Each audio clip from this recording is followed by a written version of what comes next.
Short stories by Fyodor Dostoevsky.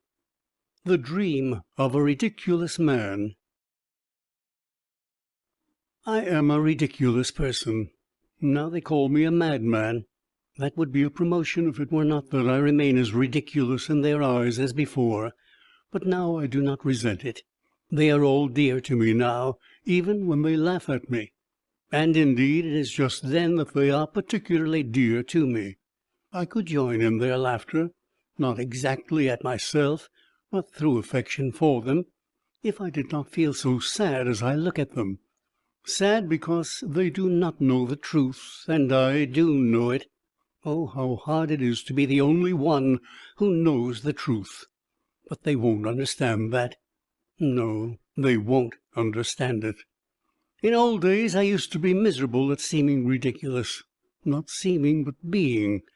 I have always been ridiculous, and I have known it. Perhaps from the hour I was born. Perhaps from the time I was 7 years old, I knew I was ridiculous. Afterwards I went to school, studied at the university, and do you know, the more I learned, the more thoroughly I understood that I was ridiculous. So that it seemed, in the end, as though all the sciences I studied at the university existed only to prove and make evident to me, as I went more deeply into them, that I was ridiculous. It was the same with life as it was with science. With every year, the same consciousness of the ridiculous figure I cut in every relation grew and strengthened. Everyone always laughed at me. But not one of them knew or guessed that if there were one man on earth who knew better than anybody else that I was absurd, it was myself. And what I resented most of all was that they did not know that. But that was my own fault. I was so proud that nothing would have ever induced me to tell it to anyone. This pride grew in me with the years, and if it had happened that I allowed myself to confess to anyone that I was ridiculous, I believe that I should have blown out my brains that same evening. Oh, how I suffered in my early youth from the fear that I might give way and confess it to my schoolfellows. But since I grew to manhood, I have for some unknown reason become calmer, though I realized my awful characteristic more fully every year. I say unknown, for to this day I cannot tell why it was. Perhaps it was owing to the terrible misery that was growing in my soul, through something which was of more consequence than anything else about me. That something was the conviction that had come upon me that nothing in the world mattered. I had long had an inkling of it, but the full realization came last year, almost suddenly. I suddenly felt that it was all the same to me whether the world existed or whether there had never been anything at all. I began to feel with all my being that there was nothing existing. At first I fancied that many things had existed in the past, but afterwards I guessed that there never had been anything in the past either, but that it had only seemed so for some reason. Little by little I guessed that there would be nothing in the future either. Then I left off being angry with people and almost ceased to notice them. Indeed, this showed itself even in the pettiest trifles. I used, for instance, to knock against people in the street, and not so much from being lost in thought. What had I to think about? I had almost given up thinking by that time. Nothing mattered to me, if at least I had solved my problems. Oh, I had not settled one of them, and how many there were! But I gave up caring about anything, and all the problems disappeared. And it was after that I found out the truth. I learnt the truth last November, on the 3rd of November to be precise, and I remember every instant since. It was a gloomy evening, one of the gloomiest possible evenings. I was going home at about 11 o'clock, and I remember that I thought that the evening could not be gloomier, even physically. Rain had been falling all day, and it had been a cold, gloomy, almost menacing rain, with, I remember, an unmistakable spite against mankind. Suddenly, between 10 and 11, it had stopped, and was followed by a horrible dampness, colder and damper than the rain, and a sort of steam was rising from everything, from every stone in the street, and from every by-lane, if one looked down it as far as one could. A thought suddenly occurred to me. that if all the street lamps had been put out, it would have been less cheerless, that the gas made one's heart sadder because it lighted it all up. I had had scarcely any dinner that day, and had been spending the evening with an engineer, and 2 other friends had been there also. I sat silent. I fancy I bored them. They talked of something rousing, and suddenly they got excited over it. But they did not really care, I could see that, and only made a show of being excited. I suddenly said as much to them. "My friends," I said, "you really do not care one way or the other." They were not offended, but they all laughed at me. That was because I spoke without any note of reproach, simply because it did not matter to me. They saw it did not, and it amused them. As I was thinking about the gas lamps in the street, I looked up at the sky. The sky was horribly dark, but one could distinctly see tattered clouds, and between them fathomless black patches. Suddenly I noticed in one of these patches a star, and began watching it intently. That was because that star gave me an idea. I decided to kill myself that night. I had firmly determined to do so 2 months before, and poor as I was, I bought a splendid revolver that very day and loaded it. But 2 months had passed, and it was still lying in my drawer. I was so utterly indifferent that I wanted to seize a moment when I would not be so indifferent. Why? I don't know. And so for 2 months, every night that I came home, I thought I would shoot myself. I kept waiting for the right moment. And so now this star gave me a thought. I made up my mind that it should certainly be that night. And why the star gave me the thought, I don't know.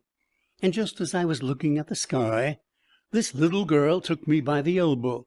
The street was empty, and there was scarcely anyone to be seen. A cabman was sleeping in the distance in his cab. It was a child of 8, with a kerchief on her head, wearing nothing but a wretched little dress, all soaked with rain. But I noticed particularly her wet, broken shoes, and I recall them now. They caught my eye particularly. She suddenly pulled me by the elbow and called me. She was not weeping, but was spasmodically crying out some words which she could not utter properly, because she was shivering and shuddering all over. She was in terror about something, and kept crying, "Mammy, Mammy." I turned facing her. I did not say a word, and went on, but she ran, pulling at me, and there was that note in her voice which in frightened children means despair. I know that sound. Though she did not articulate the words, I understood that her mother was dying, or that something of the sort was happening to them, and that she had run out to call someone, to find something to help her mother. I did not go with her. On the contrary, I had an impulse to drive her away. I told her first to go to a policeman. But clasping her hands, she ran beside me, sobbing and gasping, and would not leave me. Then I stamped my foot and shouted at her. She called out, "Sir, sir," but suddenly abandoned me and rushed headlong across the road. Some other passer-by appeared there, and she evidently flew from me to him. I mounted up to my 5th story. I have a room in a flat where there are other lodgers. My room is small and poor, with a garret window in the shape of a semicircle. I have a sofa covered with American leather, a table with books on it, 2 chairs, and a comfortable armchair, as old can be, but of the good old-fashioned shape. I sat down, lighted a candle, and began thinking. In the room next to mine, through the partition wall, a perfect bedlam was going on. It had been going on for the last 3 days. A retired captain lived there, and he had half-dozen visitors, gentlemen of doubtful reputation, drinking vodka and playing stoss with old cards. The night before there had been a fight, and I know that 2 of them had been for a long time engaged in dragging each other about by the hair. The landlady wanted to complain, but she was in abject terror of the captain.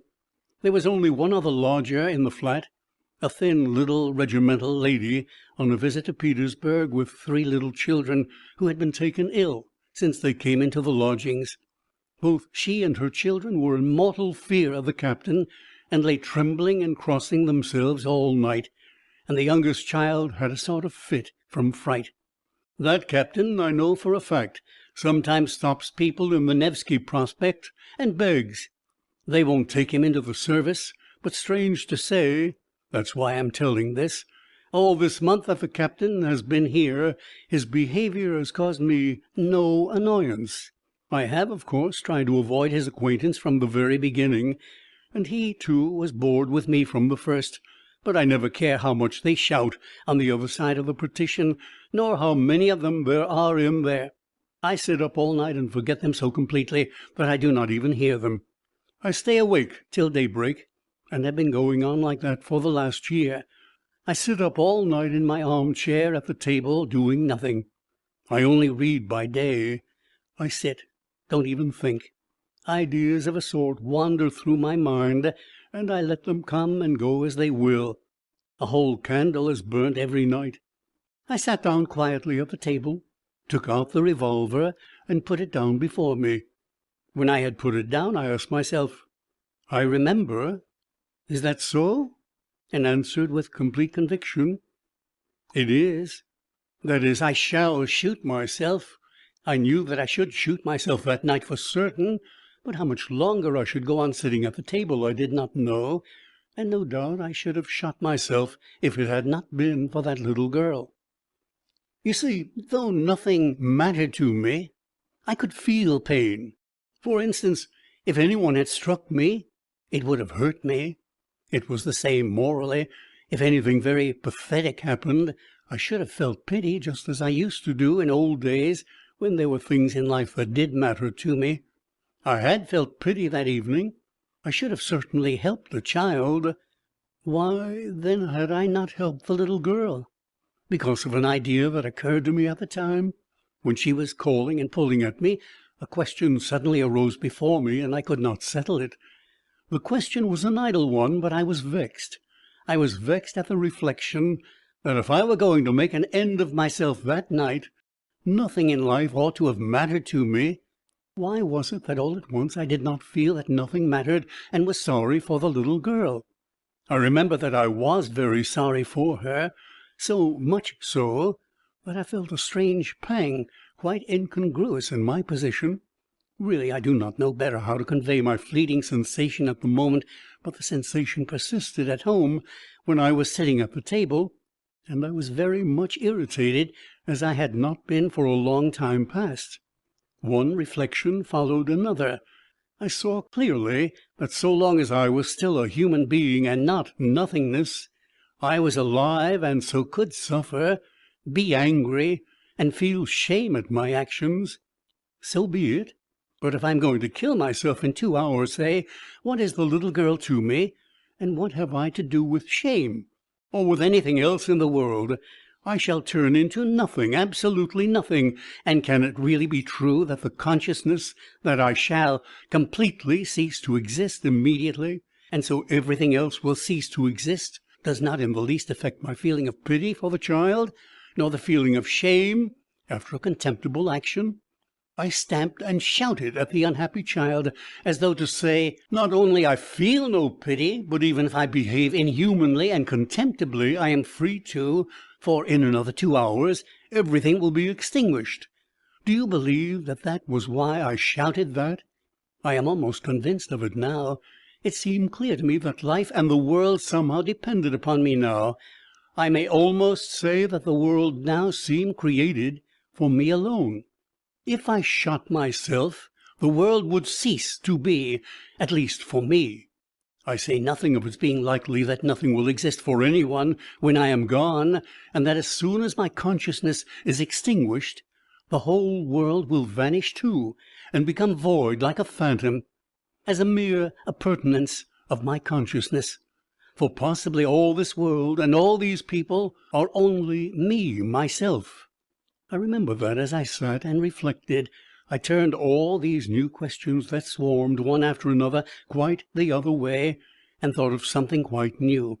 For instance, a strange reflection suddenly occurred to me, that if I had lived before on the moon or on Mars, and there had committed the most disgraceful and dishonorable action, and had there been put to such shame and ignominy as one can only conceive and realize in dreams, in nightmares, and if, finding myself afterwards on Earth, I were able to retain the memory of what I had done on the other planet, and at the same time knew that I should never, under any circumstances, return there, then, looking from the Earth to the Moon, should I care or not?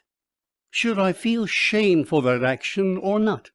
These were idle and superfluous questions, for the revolver was already lying before me, and I knew in every fibre of my being that it would happen for certain. But they excited me, and I raged. I could not die now without having first settled something. In short, the child had saved me, for I put off my pistol shot for the sake of these questions. Meanwhile the clamour had begun to subside in the captain's room. They had finished their game, and were settling down to sleep, and meanwhile were grumbling and languidly winding up their quarrels. At that point I suddenly fell asleep in my chair at the table, a thing which has never happened to me before. I dropped asleep quite unawares. Dreams, as we all know, are very queer things. Some parts are presented with appalling vividness, with details worked up with the elaborate finish of jewellery, while others one gallops through, as it were, without noticing them at all, as, for instance, through space and time.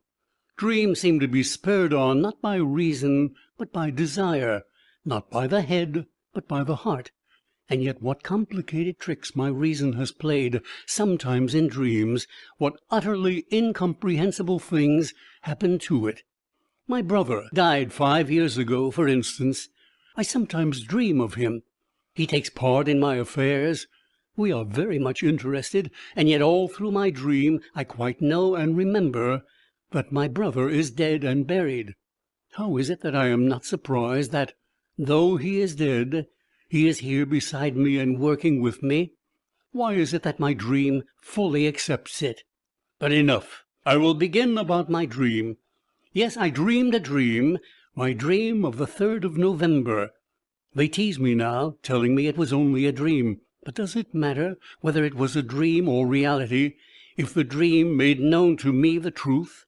If once one has recognized the truth and seen it, you know that it is the truth, and that there is no other, and there cannot be, whether you are asleep or awake.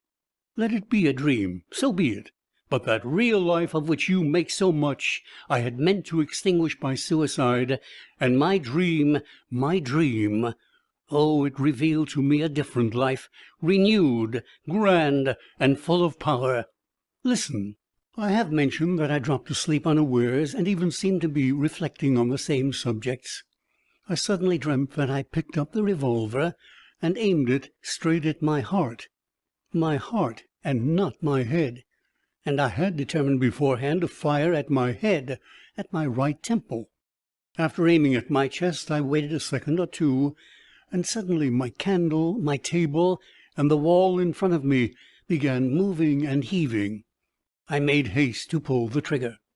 In dreams you sometimes fall from a height, or are stabbed, or beaten, but you never feel pain unless perhaps you really bruise yourself against the bedstead. Then you feel pain, and almost always wake up from it. It was the same in my dream. I did not feel any pain, but it seemed as though with my shot everything within me was shaken, and everything suddenly dimmed, and it grew horribly black around me. I seemed to be blinded and benumbed, and I was lying on something hard, stretched on my back. I saw nothing, and could not make the slightest movement. People were walking and shouting around me. The captain bawled, the landlady shrieked, and suddenly another break, and I was being carried in a closed coffin. And I felt how the coffin was shaking, and reflected upon it. And for the first time the idea struck me that I was dead, utterly dead. I knew it, and had no doubt of it. I could neither see nor move, and yet I was feeling and reflecting. But I was soon reconciled to the position, and, as one usually does in a dream, accepted the facts without disputing them. And now I was buried in the earth. They all went away. I was left alone, utterly alone. I did not move. Whenever before I had imagined being buried, the one sensation I associated with the grave was that of damp and cold. So now I felt that I was very cold, especially the tips of my toes, but I felt nothing else. I lay still. Strange to say, I expected nothing, accepting without dispute that a dead man had nothing to expect. But it was damp. I don't know how long a time passed, whether an hour or several days or many days, but all at once a drop of water fell on my closed left eye, making its way through a coffin lid. It was followed a minute later by a second, then a minute later by a third, and so on regularly every minute. There was a sudden glow of profound indignation in my heart, and I suddenly felt in it a pang of physical pain. That's my wound, I thought. That's the bullet. And drop after drop every minute kept falling on my closed eyelid, and all at once, not with my voice, but with my whole being, I called upon the power that was responsible for all that was happening to me. Whoever you may be, if you exist, and if anything more rational than what is happening here is possible, suffer it to be here now. But if you are revenging yourself upon me for my senseless suicide by the hideousness and absurdity of this subsequent existence, then let me tell you that no torture could ever equal the contempt which I shall go on dumbly feeling, though my martyrdom may last 1,000,000 years. I made this appeal and held my peace.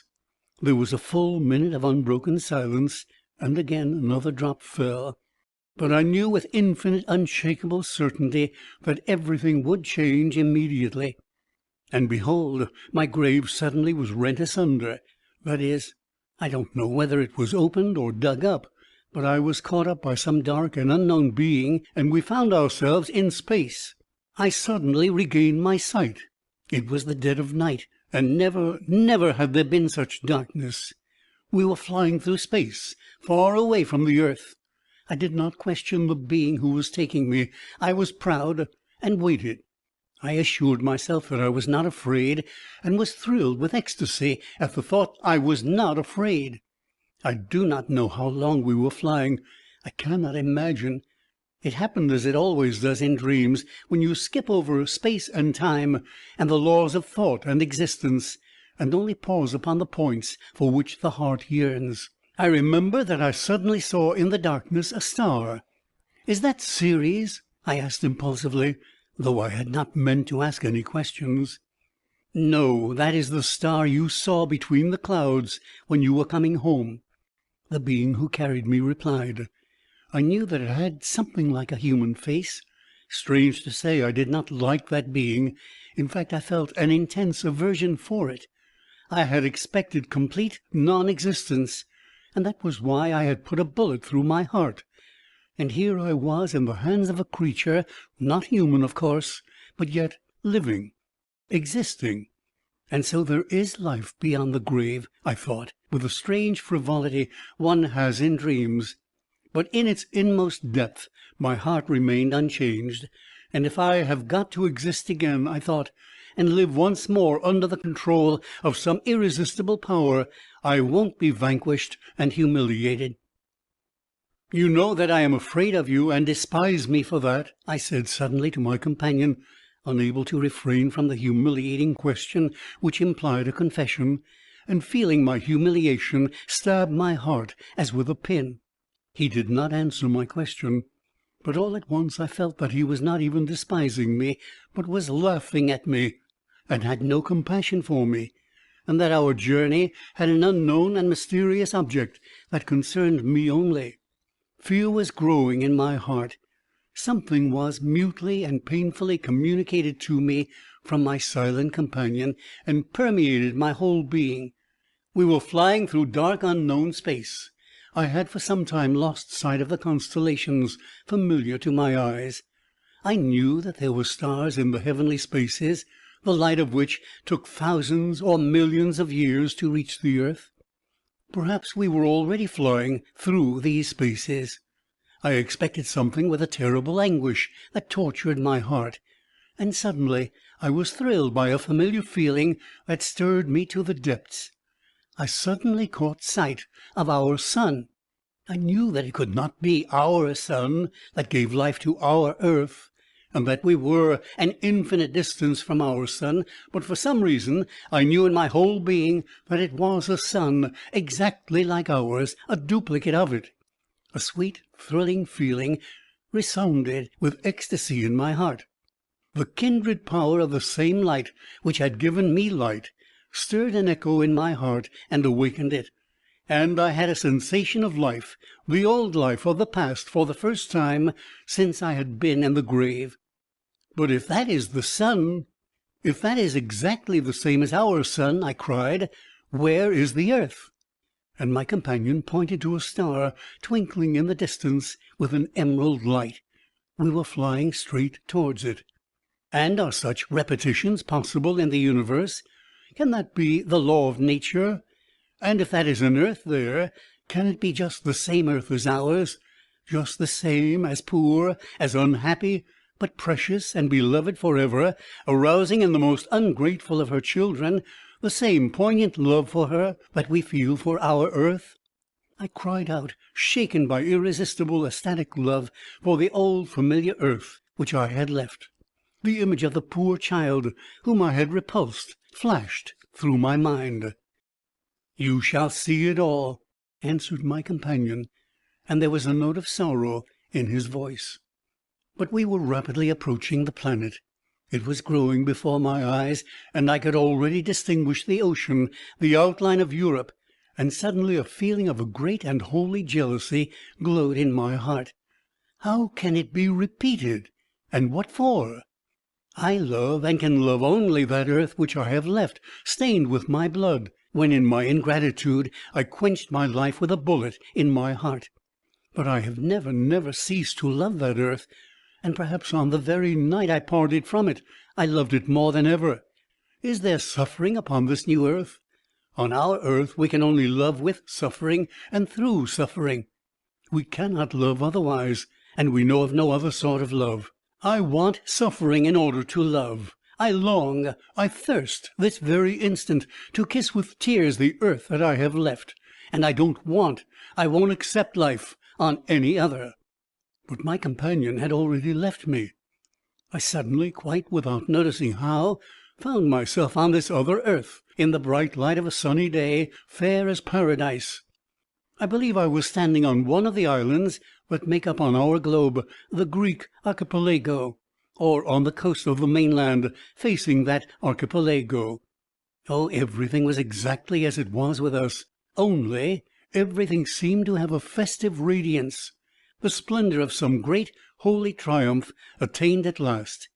The caressing sea, green as emerald, splashed softly upon the shore and kissed it with manifest, almost conscious love. The tall, lovely trees stood in all the glory of their blossom, and their innumerable leaves greeted me, I am certain, with their soft, caressing rustle, and seemed to articulate words of love. The grass glowed with bright and fragrant flowers. Birds were flying in flocks in the air, and perched fearlessly on my shoulders and arms, and joyfully struck me with their darling, fluttering wings. And at last I saw and knew the people of this happy land. They came to me of themselves. They surrounded me, kissed me. The children of the sun, the children of their sun. Oh, how beautiful they were! Never had I seen on our own earth such beauty in mankind. Only perhaps in our children, in their earliest years, one might find some remote, faint reflection of this beauty. The eyes of these happy people shone with a clear brightness. Their faces were radiant with the light of reason and fullness of a serenity that comes of perfect understanding. But those faces were gay. In their words and voices there was a note of childlike joy. Oh, from the first moment, from the first glance at them, I understood it all. It was the earth, untarnished by the fall. On it lived people who had not sinned. They lived just in such a paradise as that in which, according to all the legends of mankind, our first parents lived before they sinned. The only difference was that all this earth was the same paradise. These people laughed joyfully, thronged round me, and caressed me. They took me home with them, and each of them tried to reassure me. Oh, they asked me no questions. But they seemed, I fancied, to know everything without asking, and they wanted to make haste and smooth away the signs of suffering from my face. And do you know what? Well, granted that it was only a dream, yet the sensation of the love of those innocent and beautiful people has remained with me forever, and I feel as though their love is still flowing out to me from over there. I have seen them myself, have known them, and been convinced. I loved them. I suffered for them afterwards. Oh, I understood at once, even at that time, that in many things I could not understand them at all. As an up-to-date Russian, progressive and contemptible Petersburger, it struck me as inexplicable that, knowing so much, they had, for instance, no science like ours. But I soon realized that their knowledge was gained and fostered by intuitions different from those of us on earth, and that their aspirations, too, were quite different. They desired nothing and were at peace. They did not aspire to knowledge of life as we aspire to understand it, because their lives were full, but their knowledge was higher and deeper than ours. For our science seeks to explain what life is, aspires to understand it in order to teach others how to live, while they, without science, knew how to live, and that I understood, but I could not understand their knowledge. They showed me their trees, and I could not understand the intense love with which they looked at them. It was as though they were talking with creatures like themselves, and perhaps I shall not be mistaken if I say that they conversed with them. Yes, they had found their language, and I am convinced that the trees understood them. They looked at all nature like that, at the animals who lived in peace with them and did not attack them, but loved them, conquered by their love.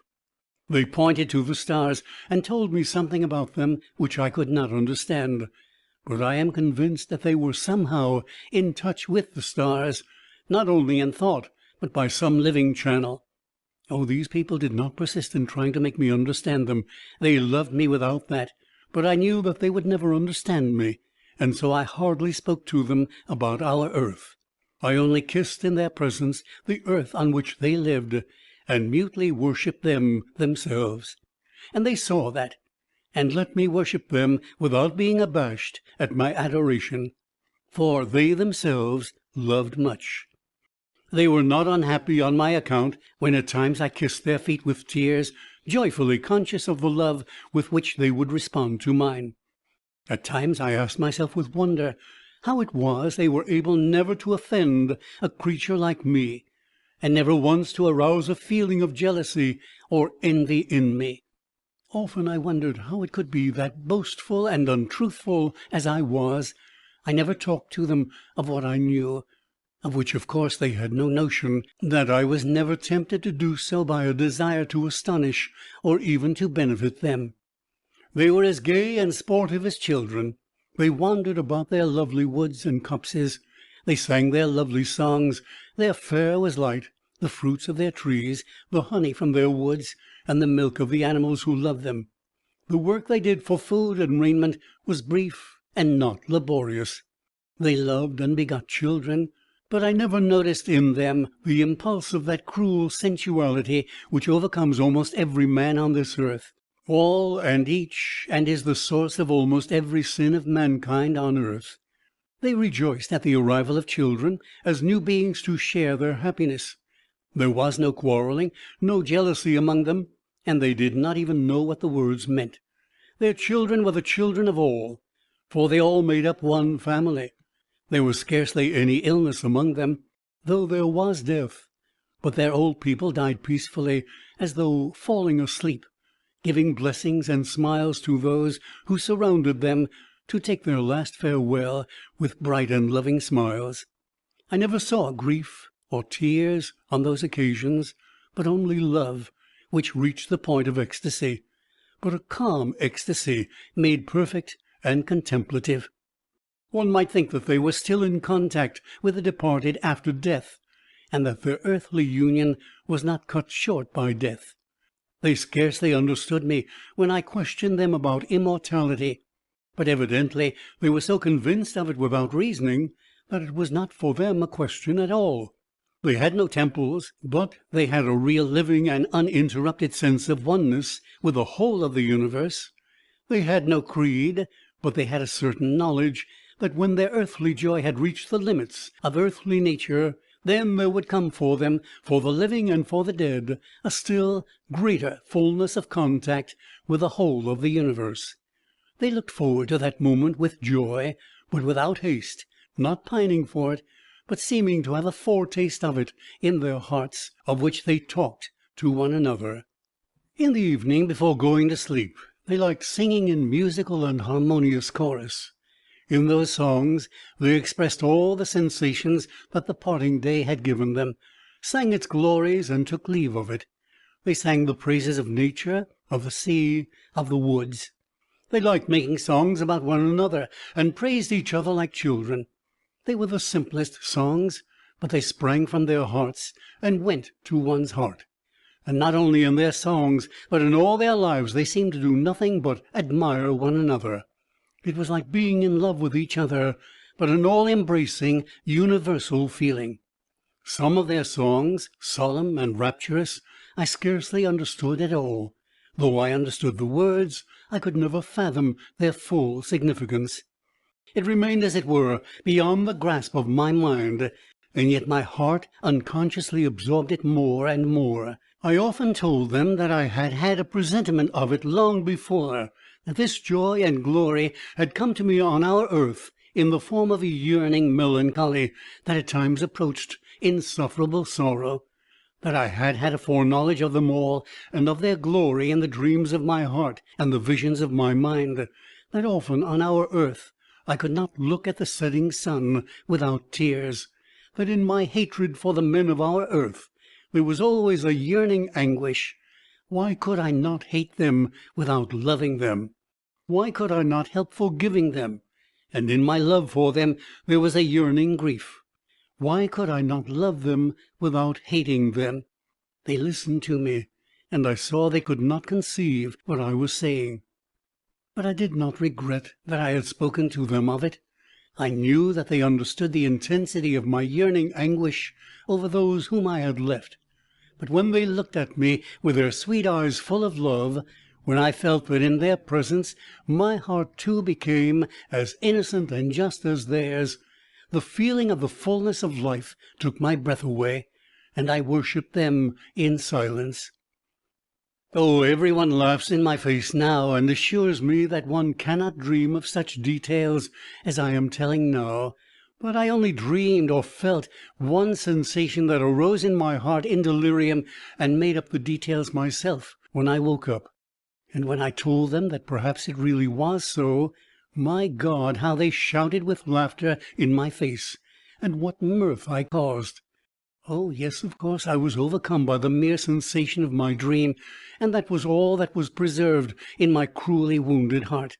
But the actual forms and images of my dream, that is, the very ones I really saw at the very time of my dream, were filled with such harmony, were so lovely and enchanting, and were so actual, that on awakening I was of course incapable of clothing them in our poor language, so that they were bound to become blurred in my mind.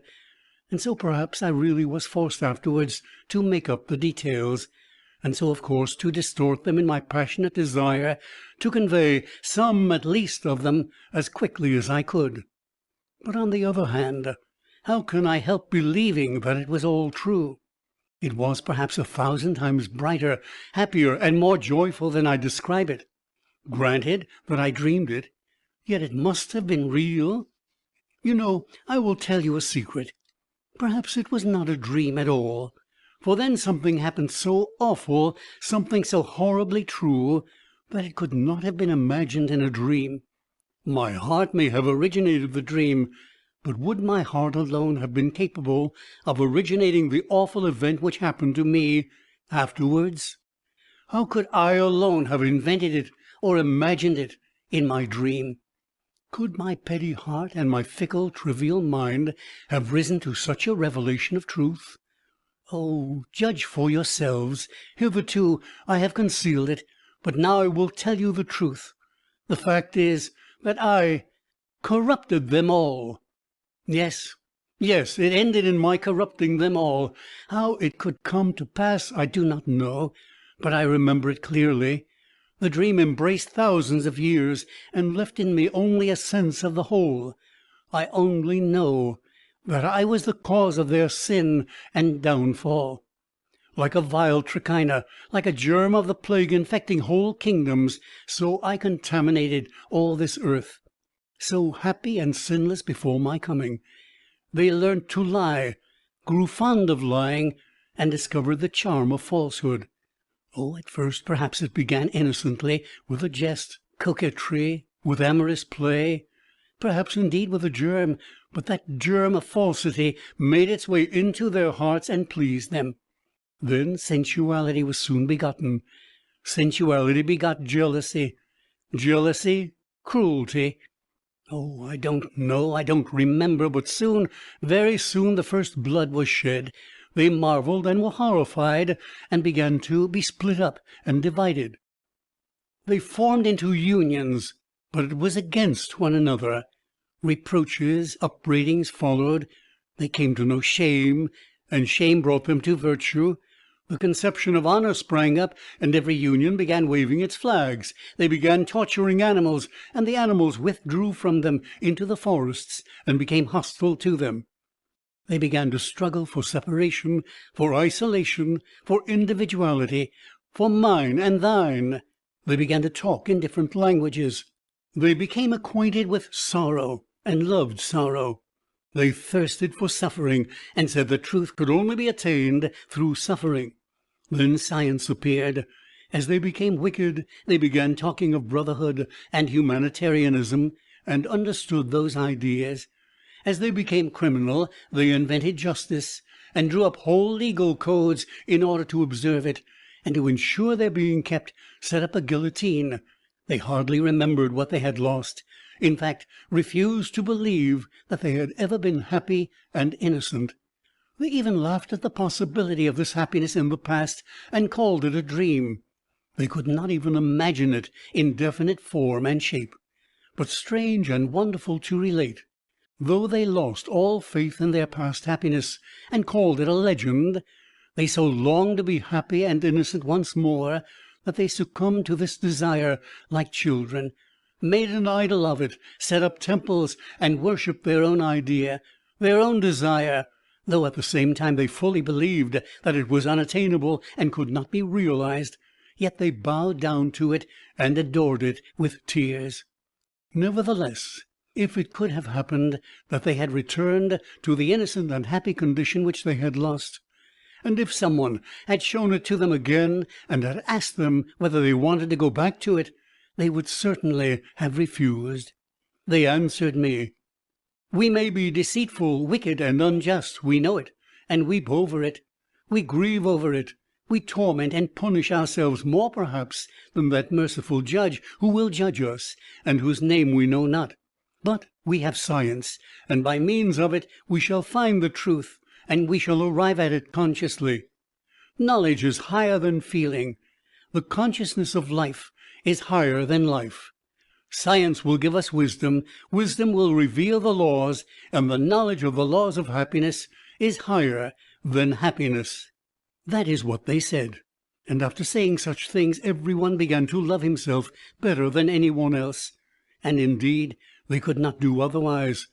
All became so jealous of the rights of their own personality that they did their very utmost to curtail and destroy them in others, and made that the chief thing in their lives. Slavery followed, even voluntary slavery. The weak eagerly submitted to the strong, on condition that the latter aided them to subdue the still weaker. Then there were saints who came to these people, weeping, and talked to them of their pride, of their loss of harmony and due proportion, of their loss of shame. They were laughed at or pelted with stones. Holy blood was shed on the threshold of the temples. Then there arose men who began to think how to bring all people together again, so that everybody, while still loving himself best of all, might not interfere with others, and all might live together in something like a harmonious society. Regular wars sprang up over this idea.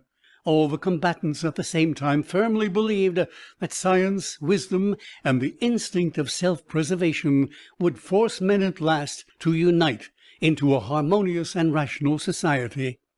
And so, meanwhile, to hasten matters, the wise endeavored to exterminate as rapidly as possible all who were not wise, and did not understand their idea, that the latter might not hinder its triumph.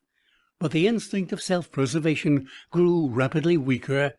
There arose men, haughty and sensual, who demanded all or nothing. In order to obtain everything, they resorted to crime, and if they did not succeed, to suicide. There arose religions with a cult of non-existence and self-destruction for the sake of the everlasting peace of annihilation. At last these people grew weary of their meaningless toil, and signs of suffering came into their faces, and then they proclaimed that suffering was a beauty, for in suffering alone was their meaning. They glorified suffering in their songs. I moved about among them, wringing my hands and weeping over them, but I loved them perhaps more than in old days, when there was no suffering in their faces, and when they were innocent and so lovely.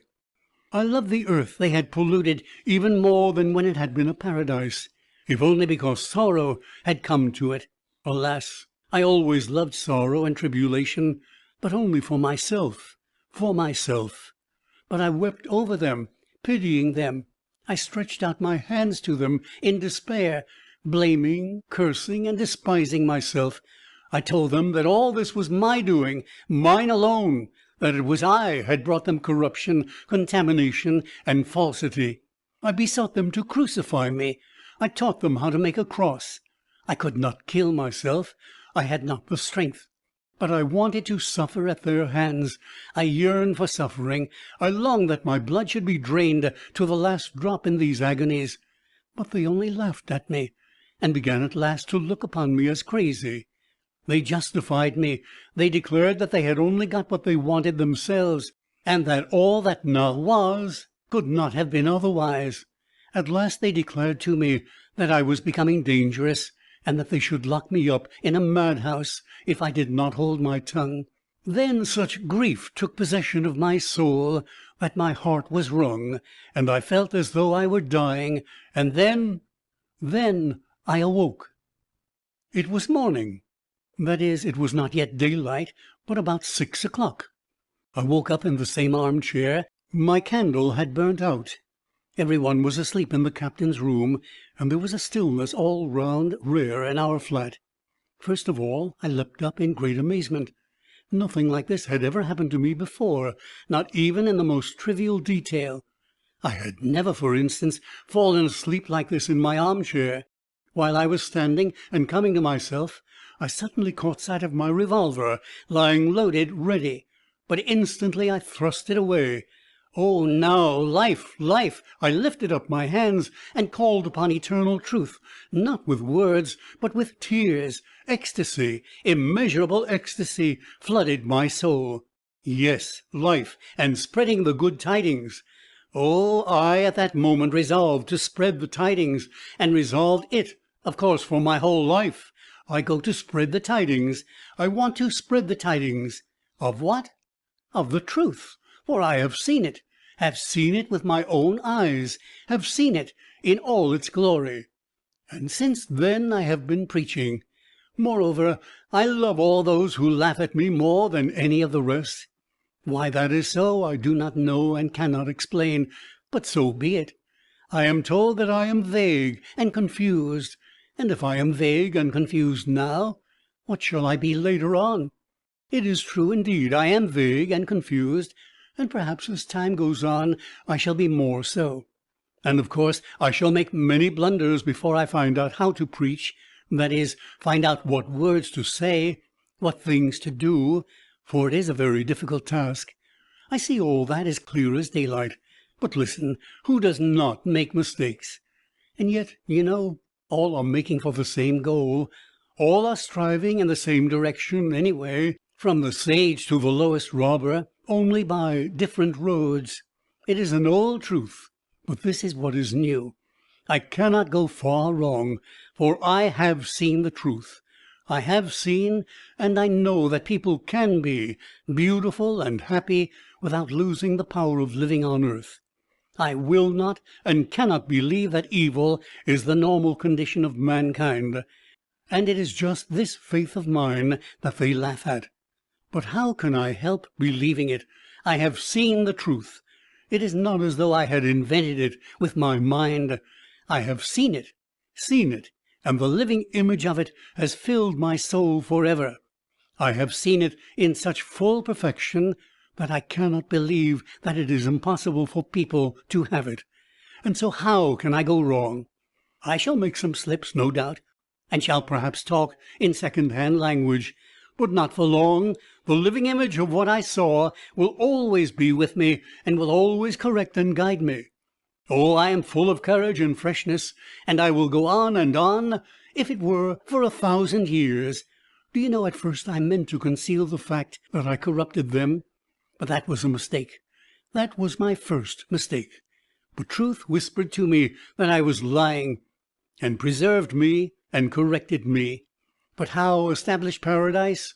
I don't know, because I do not know how to put it into words. After my dream, I lost command of words, all the chief words anyway, the most necessary ones. But never mind, I shall go, and I shall keep talking. I won't leave off, or anyway I have seen it with my own eyes, though I cannot describe what I saw. But the scoffers do not understand that. It was a dream, they say, delirium, hallucination. Oh, as though that meant so much, and they are so proud. A dream? What is a dream? And is not our life a dream? I will say more. Suppose that this paradise will never come to pass. That I understand. Yet I shall go on preaching it. And yet how simple it is! In one day, in 1 hour, everything could be arranged at once.